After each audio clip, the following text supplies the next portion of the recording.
Berlatar di kampung halamannya Jungkok, kisah diawali dengan memperlihatkan seorang mantan narapidana bernama Kwon Yang Rae, tapi karena namanya susah dipanggil, kita panggil saja Andre ya, sedang mengikuti seorang gadis muda SMP bernama Siung yang pergi ke sebuah gereja untuk mengikuti peribadatan di sana.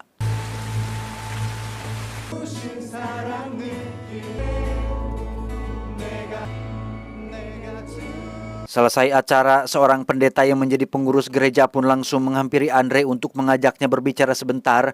Beliau bernama Min Chan atau biasa dipanggil Min. Alih-alih mengikuti Siung yang sudah berjalan pergi, Andre terpaksa mengikuti permintaan Min yang terus kekeh mengajaknya untuk masuk ke ruangannya. 라지가 괜찮으실 것 같아서 자주 나오시라고. 네. Rupanya pendeta Min tertarik untuk merekrut Andre menjadi salah satu jemaah di gereja ini. Ketulusannya dalam melakukan pengabdian kepada Tuhan membuatnya tidak pilih-pilih dalam merekrut orang baru yang meski wajah Andre sangat jelas mencurigakan, Min tetap excited untuk mengajaknya bergabung. 성도 명부라고 이제 하는 건데 이제 이게 아무래도 이제 저희가 개척교회다 보니까 Malas ribet, Andre pun manut-manut saja ketika Min menanyakan alamat dan identitas pribadinya, termasuk memotret wajahnya untuk dicetak ke dalam formulir yang ketika sesi tanya jawab masih sedang berlangsung, Min mendapat telepon dari seseorang hingga ia pun izin keluar sebentar untuk menjawabnya. 교회는 원래 다니셨어요? 좀 이렇게 가깝게 Ternyata Min mendapat telepon dari seorang detektif yang ia sewa untuk menyelidiki istrinya yang diduga berselingkuh. Tebak, dengan siapa istrinya berselingkuh?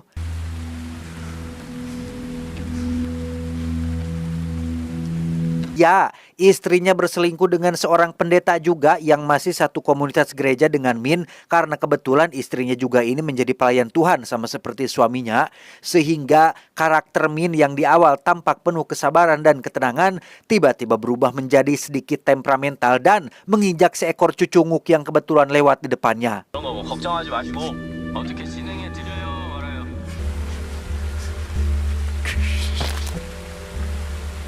Saat kembali ke dalam, Andre sudah mau pergi karena mengaku punya urusan lain, di mana saat Min hendak berbaik hati memakaikannya sepatu, ia tak sengaja melihat gelang GPS terpasang di kaki Andre karena memang ia masih dalam pengawasan pihak kepolisian setelah sebelumnya dipenjara akibat kasus penculikan.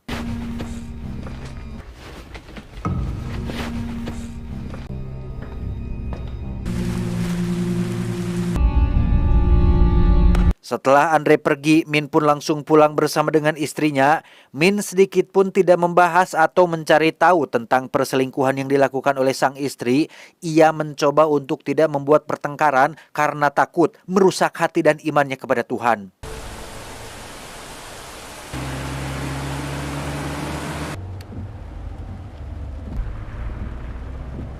Di perjalanan, Min dan istri pun menyempatkan berhenti untuk melihat sketsa pembangunan gereja baru yang digadang-gadang akan menjadi gereja terbesar dengan pengikut yang banyak, di mana si istri berharap agar Min bisa menjadi pendeta utama di gereja baru tersebut dan memimpin semua jemaah untuk bisa dekat dengan Tuhan.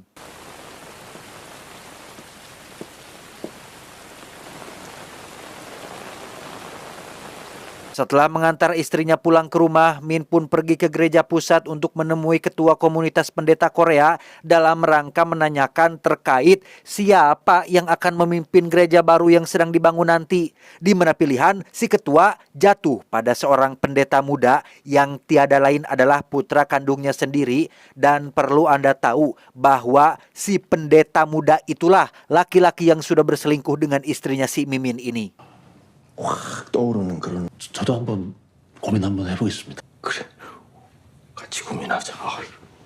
Saat baru keluar dari gereja, Min secara kebetulan bertemu dengan si pendeta muda yang dimaksud. Bak seseorang yang tak memiliki dosa, si pendeta muda pun bersikap ramah dan biasa saja. Begitupun dengan Min yang sampai sini benar-benar sabar dan tabah dengan tetap menjaga adab tanpa mendahulukan ego dan amarahnya. 미안해. 빨리 가자.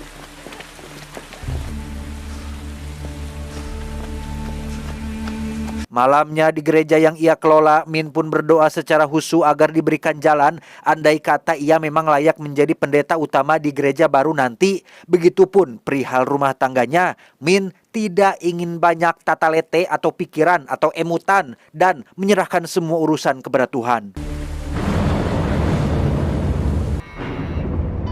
주의 뜻을 제게 계시하사 Tak lama, Min pun mendapat telepon dari sang istri yang menelepon sambil menangis terseduh-seduh.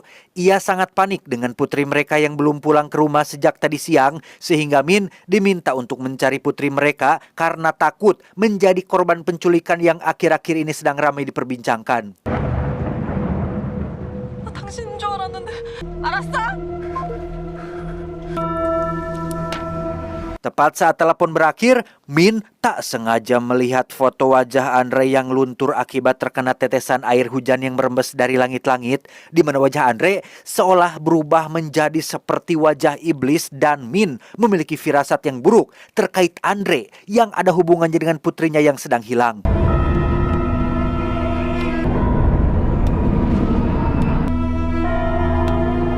Berbekal alamat yang Andre tuliskan di formulir tadi siang, Min pun pergi ke lokasi tersebut dan menemukan Andre yang sedang memasukkan skop dan beberapa barang lain yang biasa digunakan untuk menggali tanah.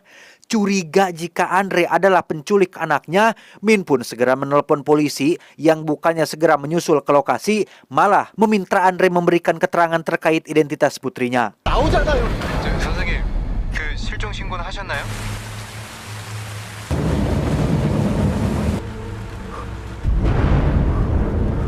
Tak bisa mengandalkan pihak aparat, Min pun bergerak sendiri dengan mengikuti Andre yang pergi ke tengah hutan. Di bawah air hujan yang turun rintik-rintik, Min pun harus dibuat tegang ketika Andre tiba-tiba berada di posisi belakangnya sehingga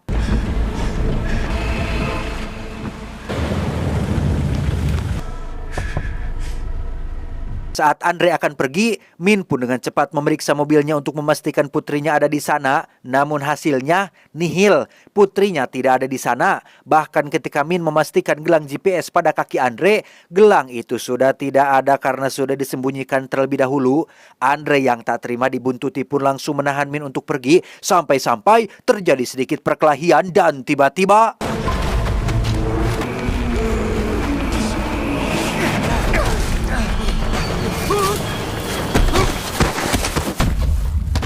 ya, Andre pun tewas setelah kepalanya terbentur batu akibat terpleset saat akan membuka jas hujannya. Saat sedang panik itulah, istrinya tiba-tiba menelepon untuk memberitahu tentang putri mereka yang sudah pulang. Ternyata putrinya tidak diculik, melainkan diajak pergi ke rumah orang tua teman sekolahnya karena tadi tidak ada yang jemput di sekolah. Sehingga walah ketempuhan sia. Di tengah kebingungan itulah, Andre tak sengaja melihat wajah Yesus pada tebing yang terkena kilatan cahaya petir, sehingga ia mengambil kesimpulan sendiri untuk membuang jasad Andre ke tepi jurang dengan anggapan itulah keputusan yang tepat sesuai dengan kehendak Tuhan.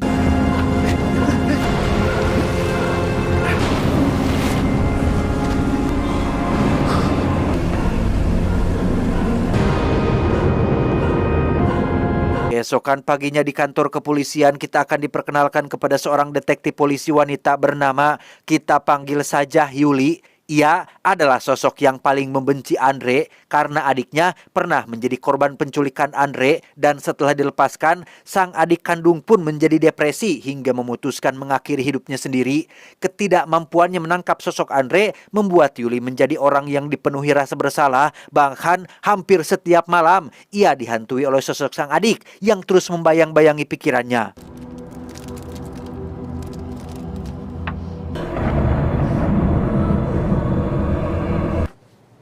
사건이 터져서 다 브리핑실에 계세요. 같이 가시죠. 왔구만. 일단 브리핑부터 들어. Sesuai laporan yang baru diterima, Kapten pun menerangkan terkait seorang gadis muda bernama Siung yang sempat kita lihat di awal film tadi yang dibuntuti oleh si Andre, yang ternyata saat ini dinyatakan hilang dan diduga menjadi korban penculikan oleh sosok Andre, di mana Kapten juga menjelaskan tentang masa lalu Andre yang sejak kecil menjadi korban kekerasan yang diyakini sebagai motif paling berpengaruh besar pada apa yang aksi kejahatan yang dilakukannya sekarang. Di hari itu juga para polisi langsung mendatangi kediaman Andre dan tidak menemukan ia di sana. Sebagai salah satu orang yang ditugaskan untuk menyelidiki kasus ini, Yuli pun langsung mencari tahu kemana saja Andre pergi seharian kemarin hingga sampailah ia di gereja yang sempat Andre datangi dan langsung meminta keterangan dari pendeta setempat, yaitu si Min sebagai pendeta yang memimpin gereja tersebut. 밤에 권양래 씨 신고 전화 때문에 왔거든요. 시신유기 하는 거. 아, 예. Dengan penuh ketenangan, Min pun menceritakan tentang pertemuannya dengan Andre kemarin siang, tapi tidak menceritakan tentang dirinya yang mengikuti Andre sampai ke dalam hutan dan membuangnya ke jurang. Melihat ada alma mater gereja yang kotor dan sepatu yang dipenuhi tanah basah yang mengering, Yuli agak sedikit curiga jika Min mengetahui sesuatu tentang kemana menghilangnya si Andre.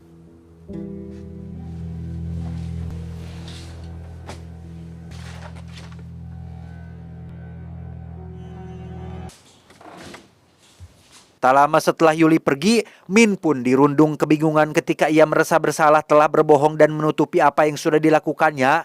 Tak mampu mengambil keputusan sendiri, Min berencana untuk melakukan pengakuan dosa kepada ketua pendeta sekaligus ingin meminta izin untuk menyerahkan diri ke pihak kepolisian.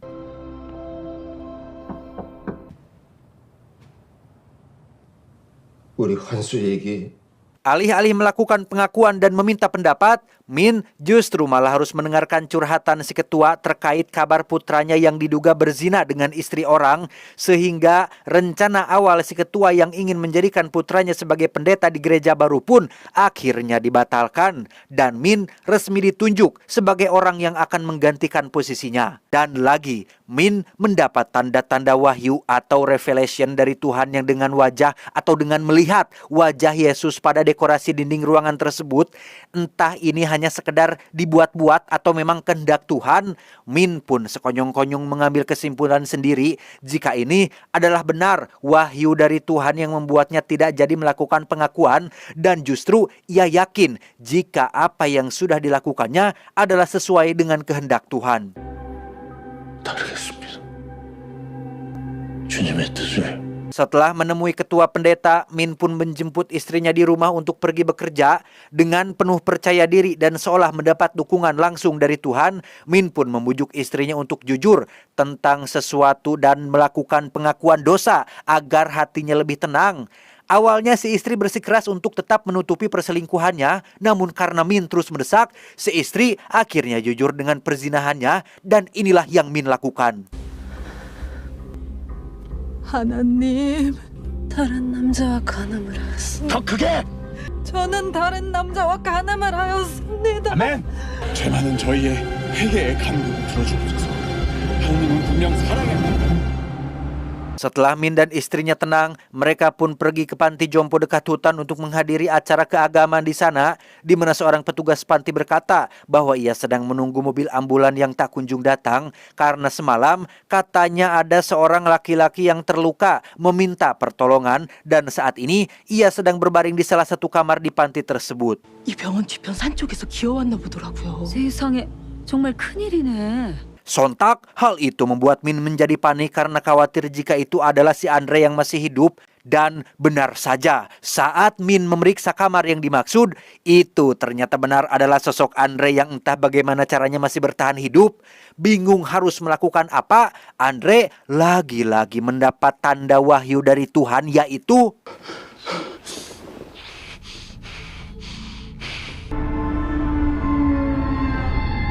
ya, Min seolah melihat sosok malaikat bersayap pada awan di langit, sehingga dengan kesimpulan dan asumsi yang ia buat sendiri, Min pun bergegas membawa Andre pergi dari panti untuk ia sembunyikan di suatu tempat.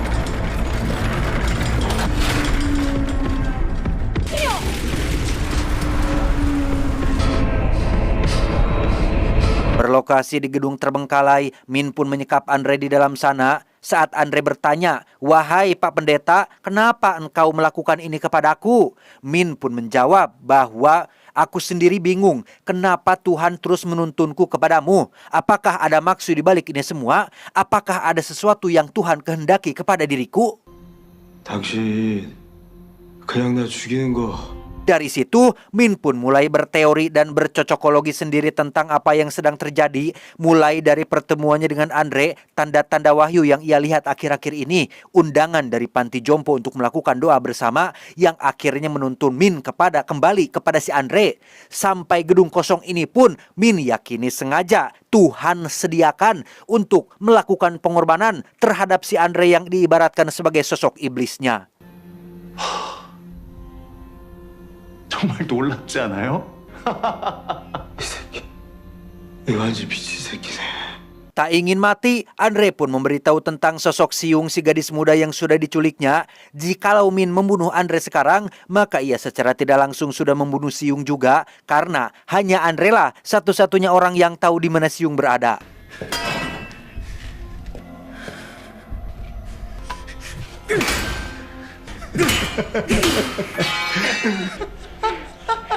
Alhasil, Min pun menunda eksekusi Andre dan akan memastikan terlebih dahulu apakah Siung masih hidup atau tidak. Di mana saat Andre sedang menuruni anak tangga, ia tak sengaja terjatuh dan melihat sebuah nomor acak yang tertera pada dinding bangunan tersebut.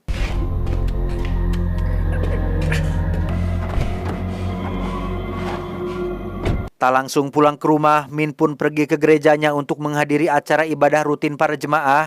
Entah lagi-lagi suatu pertanda Tuhan atau hanya sekedar kebetulan yang dibuat-buat saja, Andre mengambil nomor yang ia lihat pada tembok gedung tadi dan menjadikannya sebagai nomor bab dan ayat pada Alkitab untuk ia bacakan pada malam itu. 진노의 하나님이자 공의의 하나님이자 정의로우신 하나님이심을 기억합니다.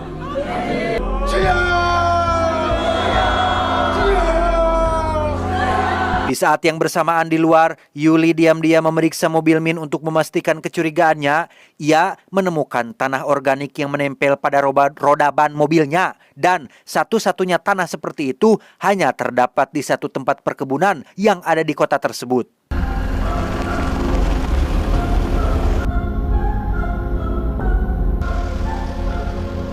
Dan ya, Yuli akhirnya sampai di gedung terbengkalai yang dibangun tepat di atas tanah perkebunan, di mana keyakinannya semakin kuat saat Yuli menemukan jejak bekas ban mobil milik Min, sehingga ia langsung masuk ke dalam gedung untuk memastikannya.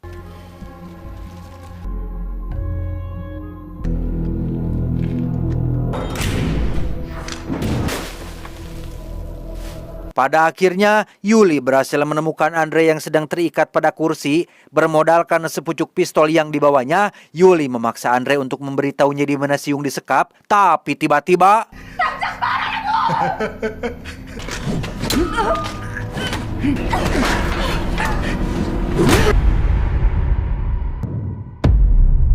Ya, disinilah Yuri sekarang terikat di atas kursi bersama dengan si Andre. Masih dengan keyakinannya akan kehendak Tuhan, Min akan membunuh Andre seolah-olah ditembak oleh Yuli. Dan Yuli akan dijatuhkan dari atas gedung seolah ia terjatuh saat sedang berantem dengan si Andre. 이놈은 떨어져서 죽는 거예요. 정신 차려요. 그놈 죽이면 아영이도 못 찾는다고. Yuli meminta Min untuk jangan lakukan itu karena apabila Andre mati, maka Siung tidak akan bisa diketemukan. Namun Min tetap kekeh meyakini jika si Siung teh sudah mati, sehingga kematian Andre dianggap tidak akan menyelamatkan nyawa siapapun. 아영이 살아있대잖아요. 아영이 살아있대잖아. Dan bukannya diam, Andre malah sengaja memancing emosi Min untuk bertindak lebih brutal, yaitu akan menghabisi nyawa Yuli terlebih dahulu. Tetapi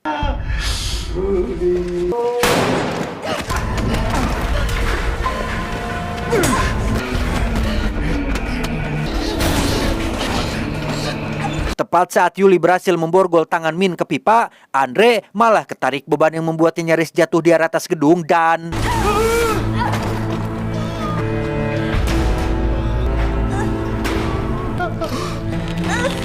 Di detik-detik krusial itulah Andre memberitahu petunjuk di mana Siung disekap, yaitu sesuatu yang ia percaya sebagai monster bermata satu. Entah apa maksudnya, Andre keburu jatuh dan Yuli gagal menyelamatkannya.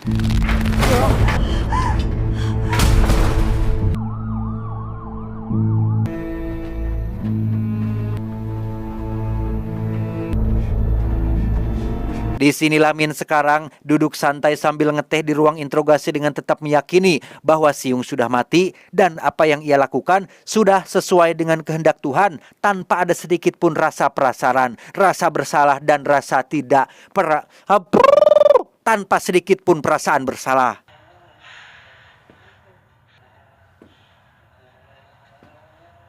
Penasaran kenapa sosok pendeta seperti Min bisa sampai berbuat senekat seperti itu, Yuli pun menemui ahli kejiwaan yang sebelumnya sudah memeriksa mental dan psikis Min, termasuk juga sempat atau pernah memeriksa kejiwaan si Andre. Dari hasil pemeriksaan, Min didiagnosa mengalami sebuah fenomena psikologis bernama pareidolia atau sejenis pengalaman ketika seseorang melihat wajah atau sosok tertentu pada benda mati. Tak hanya itu saja, Min juga dinyatakan mengidap penyakit psikis bernama apopenia, yaitu kecenderungan seseorang melihat pola atau bentuk tertentu yang dimaknai secara mendalam dan dikaitkan dengan berbagai hal. Sehingga apa yang Min yakini sebagai tanda-tanda wahyu dari Tuhan selama ini tidak lebih dari hanya ilusi visual yang muncul dalam pikirannya. 이런 사람들은 배가 떨어지죠. 기억이 까마귀를 만들어냅니다. Selesai dengan Min, Yuli pun menanyakan tentang apa yang terjadi kepada Andre, sebab apa ia bisa sampai menculik para gadis dan disekap untuk waktu yang lama. Dokter pun menjelaskan tentang masa lalu Andre yang sering disiksa ibu dan ayah tirinya hampir setiap hari. Lokasi kejadiannya adalah di loteng rumah tua dengan gaya lama, yaitu loteng dengan satu jendela atau para tukang bangunan sering menyebutnya dengan nama rumah bermata satu. Sehingga tanpa buang waktu, Yuli langsung membuka catatan milik Andre dan menemukan loteng jendela satu yang dengan kata lain, Siung disekap di dalam loteng salah satu rumah yang ada di satu yang jendelanya cuman ada satu.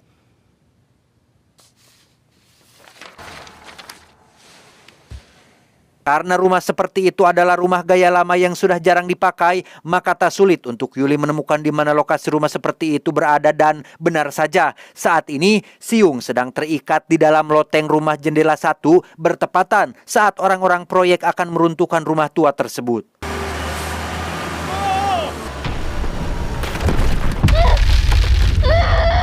Yuli sendiri sedang mengendarai mobil melaju dengan kecepatan tinggi sembari menunggu informasi dari rekan polisinya yang sedang mencari tahu di mana rumah berjendela satu. Yang ketika rumahnya berhasil ditemukan, Yuli langsung tancap gas menuju ke lokasi dan...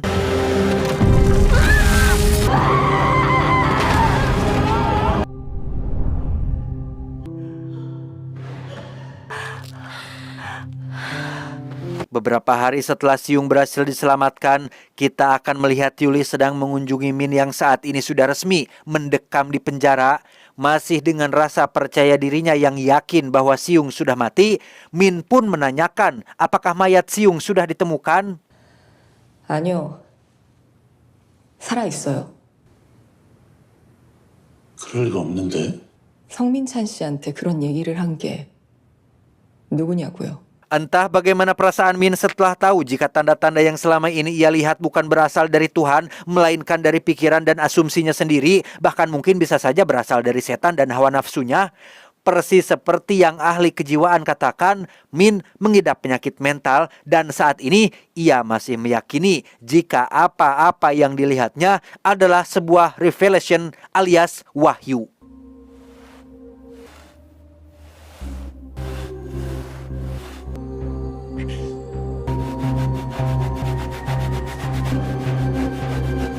Tamat, ending yang cukup mengodegejekan. Pesan yang bisa kita ambil dari film ini adalah terkadang kita tersakiti oleh asumsi kita sendiri yang sebenarnya baik-baik saja akan terasa keruh dengan adanya buruk sangka. Ingat, logika diajarkan bukan untuk lulus sekolah, melainkan untuk menyempurnakan fungsi otak. Saya John mewakili jajaran direksi yang bertugas mengucapkan terima kasih dan sampai jumpa di video selanjutnya. Adios, keluh kesah pinjaman berkala.